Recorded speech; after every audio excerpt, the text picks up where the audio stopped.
እያየዋ ይሄ ላላሙልሽ ስደት እንደወጣች ቀረች። እባካችሁ እህቶቼ ሲያማችሁ ቶሎ ሐኪም ቤት ሂዱ። ወላሂ ነው ምላችሁ።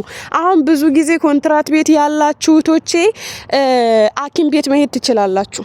ሐኪም ቤት አይወስዱኝም ምናምን የምትሉ እህቶቼ ሐኪም ቤት መውሰድ ግዴታ አለባችሁ።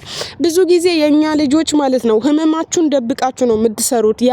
ያሳፍሩኛል የሆነ ነገር ያደርጉኛል ብላችሁ አትናገሩም ህመማችሁን ማለት ነው። የሌላ ሀገር ዜጎች ደግሞ በተቃራኒው ራስ ምታት ለምን አያማቸው ቀጥታ ሐኪም ቤት ውሰጂኝ ይላሉ ማለት ነው።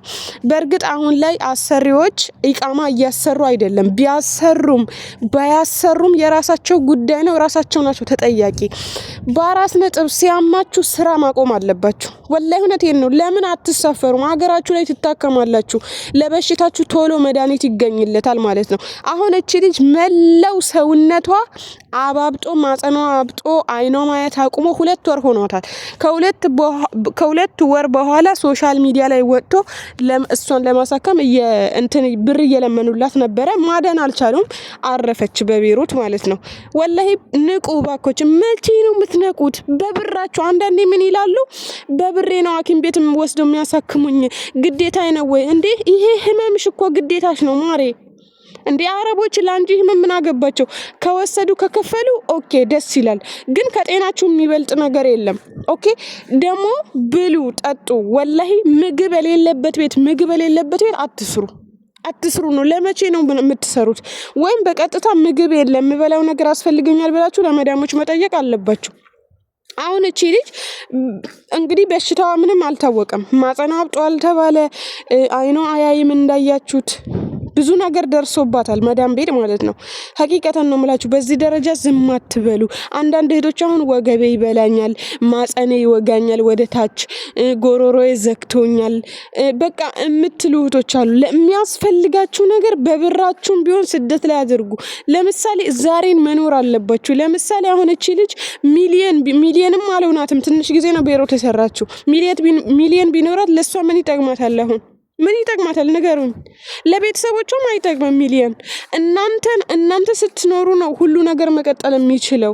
ቤተሰቦቻችሁ ተደስተው መኖር የሚችሉት እናንተ ስትኖሩ ነው። ገባችሁ? ቤተሰቦቻችሁ የምትረዱ ከሆነ ራሳችሁን መጠበቅ ግዴታችሁ ነው። ለቤተሰቦቻችሁም ለራሳችሁም ስትሉ ማለት ነው። ያለ እናንተ የሚቀጥል ነገር የለም በዚህ ምድር ላይ ማለት ነው። ሁሉም ነገር ጠፊ ነው ያለ እናንተ። ነገ አንቺ የምትረዳቸው ቤተሰቦችሽ ራስሽን ጥለሽ እየረዳሻቸው ከነበረ እያመመሽ ለሐኪም ቤት ለራስሽ ብር ሰስተሽ ለነሱ ትሰጪ ከነበር እነሱን እየጎዳሻቸው ነው። በተቃራኒው ማለት ነው። ምክንያቱም ዛሬ አንቺ ሰፖርት እያረጋሻቸው ነው። አንቺ ግን ከሞትሽ ማን ነው ሰፖርት የሚያደርጋቸው? አንዳንዴ ለምንወዳቸው ሰዎችም ለራሳችንም ስንል ቅድማ ለራሳችን ከዛ ለምንወዳቸው ሰዎች መኖር መቻል አለባችሁ። ስትኖር ነው ሁሉ ነገር የሚኖሩት። ወላሂ እንደ ተቃራኒው ደግሞ ይሄ ኮፊ አንዳንዴ እህቶች አላችሁ 24 ሰዓት ምሳ ቁርስ እንዶሚ የምትበሉ እህቶች። የሆነ ጊዜ የአረብ ልጅ 3 እንዶሚ በልቶ ሞቷል ተብሏል። ቴሌግራም ላይ አይቻለሁ ማለት ነው። በጣም ብዙ ሰው ቪዲዮ ሰርቶበታል።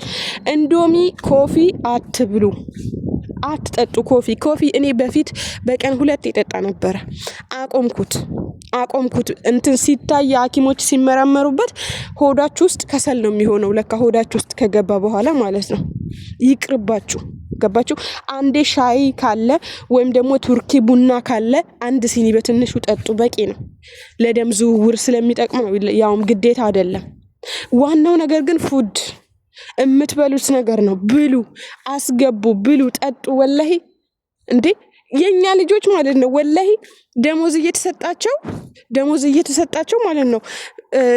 አረቦቹ ምግብ ካልገዙ በደሞዛቸው አይበሉም። እኔ ከምሞት በደሞዜ ብበላስ ምን ችግር አለው? ደግሞ ለአረብ ሀገር ምግብ አረብ ሀገር እኮ 200 ብር ካወጣችሁ ለአንድ ወር በቂ ነው። ቲማቲም ሽንኩርት ብትገዢ 1 ኪሎ ቲማቲም 2 ብር 3 ብር ነው። ሽንኩርት 2 ብር፣ አንዳንዴ ደግሞ ብር 50 የሚሆንበት ሰዓት አለ። እነዛን ገዝታችሁ መብላት መጠጣት አለባችሁ። ደግሞ የትኛው የምትበሉት ነው? እኛ ኢትዮጵያን ያደግነው በቂጣ ነው። እንግዲህ አብዛኞቻችን ማለት በቂጣ በዱቄት ነገር ነው። ለምሳሌ በጤፍ በበቆሎ ዱቄት ምናምን በስንዴ ነው ያደግነው አይደል? እነዚህ ነገሮች ደግሞ አረብ ሀገር ላይ በጣም ርካሾች ናቸው። ሹፋን ምናምን አሁን አብዛኛው ምግብ የሌለበት ለምሳሌ ቁርስ እራት የማይገኝበት ቤት ምሳ ግዴታ ይገኛል። ማንኛውም አረብ ቤት የማይገኝበት ቤት ግን ጠዋት ማታ ሹፋናችሁን እየቀቀላችሁ ብትበሉ በጣም ምርጥ ነው። ጉልበት ይሰጣችኋል። ለሞት አይዳርጋችሁም። ብዙ መጠቀም ያለባችሁ ነገር አለ። በብራችሁ ርካሽ ነገር ማለት ነው። እንደ አቅማችሁ ፍሩትም ከሆነ ፍሩት ለምሳሌ ሙዝ አሁን ኪሎ 3 እና 4 ብር ነው። 2 ኪሎ 3 ኪሎ ብትገዙ ለሳምንት ትበሉታላችሁ። ሙዙን ደግሞ ፍሬዘር አስገብታችሁ በጁስ መልኩ መጠጣት ትችላላችሁ። ፍሪጅ የማይገባ ወተት 6 ፍሬ 18 ብር ነው። እሱን ገዝታችሁ ፈጭታችሁ መጠጣት ትችላላችሁ። ራሳችሁን ጠብቁ። አብዛኛው ጊዜ እኛ ለሞት የሚዳርገን ራሳችን አንጠብቅም። 24 ሰዓት ስልክ ላይ ነው የምንጣደው። ራሳችን አናስደስትም። ሁሌ የምናየው መጥፎ ነገር ነው። ሀቢብቲ ፊሊፒኖች እኮ ደሞዛቸው ከኛ በላይም ቢሆንም እነሱ 100%ቱን በራሳቸው የሚያጠፉት በራሳቸው። በዛ ላይ ደግሞ ለቤተሰቦቻቸው ወላሂ በጣም ሰፖርት ያደርጋሉ። እነሱ ቤተሰብ አይረዱም ምናምን እንዳትሉ ማለት ነው። እነሱ ወልደው ነው የሚመጡት ሰራሐተን። ገባችሁ? የሚያስጨንቃችሁ ላ እንደ ድሮ ማስተሳሰብ እኔ በጣም ነው የተለወጥኩት ወላሂ። ለምን አብዛኞቹ እህቶቼ እያበዱ ነው። አብዛኞቹ እህቶቼ እንደወጡ እየቀሩ ነው በሀዘንና በጭንቀት ምክንያት። እኔ እንደ ድሮ አልጨነቅም። እሰራለሁ። መስራት ግዴታዬ ነው አረብ ሀገር ላይ እስካለሁ። ምክንያቱም የአባቴ ቤት አይደለም የምኖረው፣ አገሬ ላይ አይደለም የምኖረው። ብዙ ነገር ያስፈልገኛል። ያ ለነዚህ ነገሮች ስራ መፍትሄ ነው። ስራ ግዴታ ነው። ገባችሁ? ግን ከዛ ባሻገር ራሴን ቀጥቼ ራሴን እንደ ትላንት ጎድቼ አገሬ ሲሄድ እዝናናለሁ ብዬ አገሬ እንደዚህ ስል ምናምን ሲጀመር ወላሂ ነው የምላችሁ ዛሬ ላይ እኔ ራሱ እስከ ዛሬ ራሴን ባልቀጣ ኖሮ እስካሁን አልፎልኝ ተለውጬ ትልቅ ቦታ ደርሼ ነበረ። ግን አንገት የመድፋቴ አልহামዱሊላህ አንገቴን አልደፋውም። ዛሬም ደስተኛ ነኝ። አልহামዱሊላህ ምስጋና ይገባ ያለማቱ ጌታ።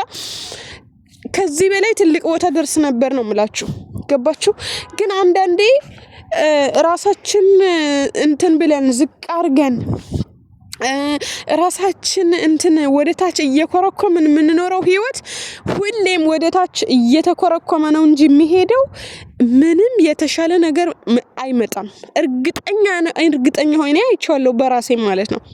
እንዴ ትላንት አንድ አመት ሳይሆናቸው ፍሪ ናቸው። ከተመቻቸው ይሰራሉ፣ ካልተመቻቸው ወይ አሳፍሪኝ ወይም ቢሮ ሄዳለሁ ይላሉ።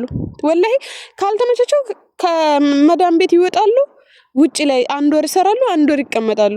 ወላሂ አንዳንዶቹ ጥሩ ህይወት ተገጠማቸው አሉ። ጥሩ ትዳር ይዘው አግብተው የሚኖሩ አሉ። እቺ ምድር ሲጀመር ማለት ነው ለኬርለሶች እንጂ ይሄ አጥብቃችሁ ዱንያ ብቻ እየፈለጋችሁ ለምትኖሩ ሴቶች አይሆንም ነው የምላችሁ። አይሆንም። እና ወዳችኋለሁ። በቀጣይ ባሪ ቪዲዮ እንገናኛለን። ባይ